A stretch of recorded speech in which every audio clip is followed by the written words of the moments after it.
লোকটির নাম Monirul Haque Chowdhury, Mohammad Ali জিন্নাহর private secretary ছিল। সে জিন্নাহকে বলেছিল, আমি আসামকে থালাই করে সাজিয়ে আপনাকে আর পাকিস্তানকে উপহার দেব।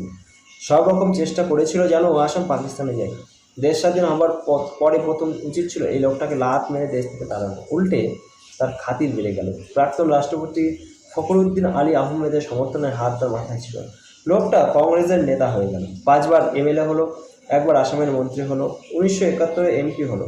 ইন্দিরা গান্ধীর সরকারের জায়গা পেল। এই হচ্ছে কংগ্রেসের চরিত্র। 5 বছর আসামের রাজ্যপাল ছিলেন বি.কে. নেহেরু, ইন্দিরা গান্ধীর খুড়তুতো ভাই। তিনি স্পষ্ট লিখেছিলেন, আসামে বাংলাদেশ থেকে অবৈধ অনুপ্রবেশকারী আসছে। তার সময়ে অবৈধ অনুপ্রবেশকারী চিহ্নিতকরণের কাজও শুরু হয়েছিল। কিন্তু বাধা দিল ফখরুদ্দিন আলী আহমেদ ও মনিরুল হক চৌধুরী। তারা দিল্লিতে গিয়ে কেন্দ্রীয় কংগ্রেস নেতৃত্বকে বোঝালো যে মুসলমানদের টার্গেট করা হচ্ছে। কংগ্রেস সরকার অনুপ্রবেশকারী চিহ্নিতকরণের কাজ বন্ধ করে দিল, কারণ পূর্ব পাকিস্তান থেকে আসা অনুপ্রবেশকারী মুসলমানরা সরাসরি কংগ্রেসের ভোটার হয়ে যাচ্ছিল। কংগ্রেস সরকার দায়িত্ব নিয়ে তাদের ভোটার তালিকায় নাম তুলে দিচ্ছিল।